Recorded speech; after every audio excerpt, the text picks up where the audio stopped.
从没见过这么可爱的小鸟。3个小家伙正在做游戏，结果当成道具的鸟蛋被海水冲走，他们立刻乘坐木筏去追，很快就救回了鸟蛋。可小绿却觉得这太简单了。按照故事剧情发展，此时应该会遇到一些挫折才对。结果下一秒，一条巨大的鲸鱼浮出水面，一道水柱冲天而起，将鸟蛋高高冲起，落在了云彩上。看着空中的鸟蛋，小黄和小绿想到了办法，他们把小粉当作气球不断吹气。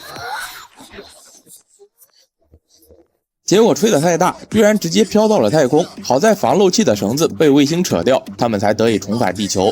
结果又被树枝高高弹起，这次他们终于救回了鸟蛋。结果一路漂洋过海，却来到了猪猪岛。而此时的猪岛和鸟岛却正在遭受未知敌人的攻击。原来自从上一季胖红成功解救所有鸟蛋后，他成了所有人心目中的偶像。而胖红也没有辜负大家的期望，每天守在海边，严防猪猪岛的突然袭击。这天，绿猪向鸟岛发射一块蛋糕。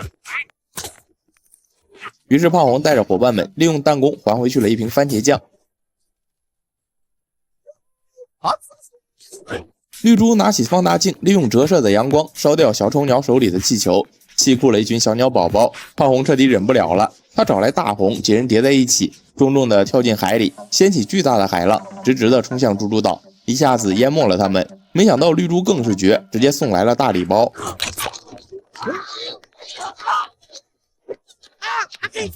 然而就在这天，胖红却收到绿猪投来的一封信，信里说希望双方能够暂时休战，并且鸟岛上的所有人都收到了同样的信。早已厌倦战争的岛民们非常开心，终于可以放松警惕。于是炸弹和飞镖强行带着胖红来相亲，一上来就有鸟给他跳求偶舞。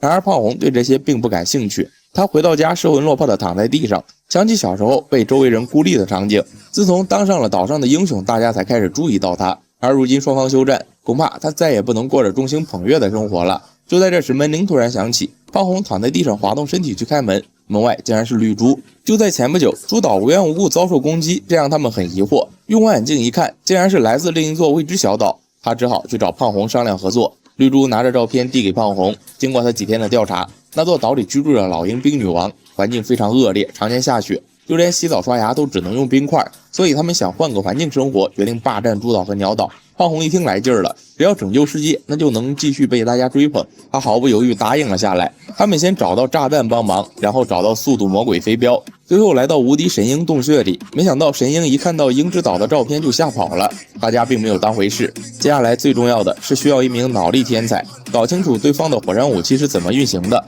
飞镖极力向胖红推荐自己的表妹炫武银，她是一名高材生，在学校内成绩名列前茅，非常优秀。于是几人来到神鹰洞穴内商讨如何应对。当神鹰看到冰女王照片时，脸色骤变。就在这时，鹰岛再次发起冰球攻击，在神鹰的帮助下，大家侥幸逃过一劫。就在大家开心时，神鹰却一头撞在石头上，一时间所有人急速降落。关键时刻，胖红让他们抓住地图，结果因为重量不平衡，地图有了裂痕。趁着落地前，炫武银以最快的速度用绳子将地图绑紧，这才让所有人安全着陆。看着被毁掉的神鹰山，岛民们再次陷入恐慌。可胖红却很自信，告诉大家不必担心，自己会解决一切。于是在众人的期待下，胖红一行人乘坐绿猪的潜水艇踏上了冒险之旅。你绝对想不到，绿猪的科技居然这么发达，在这里汇集了世界上最伟大的高科技。眼前的场景可以说非常壮观，里面的工作人员都在认真研究。猪猪博士向大家展示高科技隐形喷雾，只要喷在物体上就会立马隐形，这让大家都非常惊讶。结果猪猪博士却说这是失败品，因为隐身是永久的，他们暂时还没有研制出解药。这下大家似乎有点失望。正当猪猪博士想要介绍别的产品，却发现炸弹正在往自己身上捣鼓东西。猪猪博士告诉他们，这是一种很特别的阻燃剂，显然这又是一个不靠谱的发明。炸弹还傻乎乎尝尝什么味儿。为了不让人看扁，猪猪博士决定拿出杀手锏。这件装备可以检测到100英尺范围内的老鹰，只要轻轻按动按钮，机器就会自动检测并大声播报附近有只老鹰。唯一缺点就是声音不会停止，只有老鹰消失1小时后才会自动关闭。这没用的发明气得胖红当场就想摔碎它，还好被及时阻止。看来猪猪博士也并不靠谱。很快他们来到鹰岛，可神鹰却退缩了，他终于向大家说出了实话。原来这座岛上的首领是冰女王，俩人年少时一见钟情，便谈起了甜甜的恋爱。可在即将走入婚姻殿堂时，神鹰却没有做好心理准备，于是他逃婚了。一直到现在，神鹰不可否认自己是懦夫，说完撒腿就跑了。就在胖红研究如何打入敌方内部时，其他人拿出早已准备好的老鹰套装，决定伪装潜入。胖红却因为伙伴们背着他偷偷商量，让他备受打击，伤心的他决定独自行动。担心胖红的炫舞营只好跟了上来。很快他们找到火山武器内部，胖红很是自信，他认为只要剪断电线，一切就能完美解决。然而事实上并没有他想的那么简单，他剪断的并不是所谓的造武器电源，而是微波炉的电源，这让他俩彻底暴露，被老鹰抓了起来。与此同时，其他成员躲在老鹰套装里，成功潜入内部。此时被抓的胖红见到了冰女王，从她的嘴里得知毁灭计划已经开始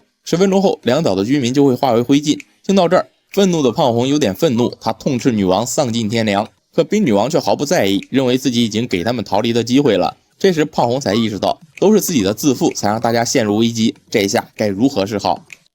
一群鸟装扮成老鹰的模样，混进鹰岛内部，打晕冰女王的手下，拿到门卡，成功救出被抓的胖红和炫舞银。之后胖红决定让炫舞银担任总指挥，虽然临危受命，可炫舞银丝毫不慌，他灵机一动，决定分头行动。炸弹负责吸引守卫，飞镖负责解决监控，而他和胖红进入冰球内部，绿珠国王带手下负责改变冰球轨迹，把冰球扔进火山武器内部，自己和胖红趁机摧毁他们。炸弹和飞镖任务完成的一切顺利，结果绿珠国王那儿却出了问题，因为闸门开关坏掉，导致冰球轨迹没有改变。计划失败后，冰女王准备按下发射键，好在关键时刻神鹰及时赶到。原来他在家里看到了自己曾经和女王的照片，想起来往日的甜蜜生活，于是便赶来阻止他。这时神鹰意外发现自己竟然有个女儿，为了让女儿摆脱冰天雪地的日子，冰女王按下开关，然而飞镖却偷摸拦截了所有的炮弹。就在众人以为危机解除的时候，炮弹居然反向爆炸。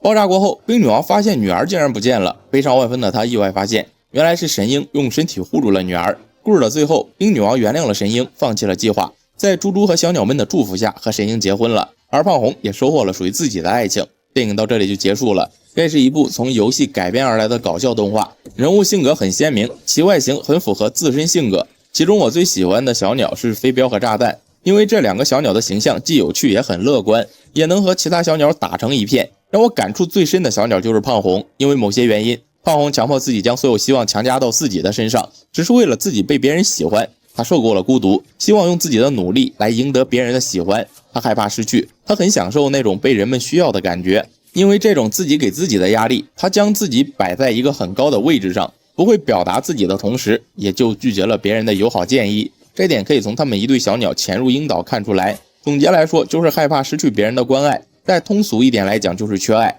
因此在电影中，导演给了胖红一个和谐的团队来治愈他。所以在现实生活中啊，我们如果想改变这种困境，也需要一定的条件，比如说是寻找一个知心好友来治愈自己。另外，这部电影的另一个加分项就是配乐，在电影中所有的音乐都很符合当时的氛围，但这部电影还是有缺点的。就第一部来说，没有那么有创意，并且套路有点老套，笑点相对第一部来说也有一点少。不过总的来说还是很值得一看的，推荐大家去看看原片。我是小九，我们下期再见。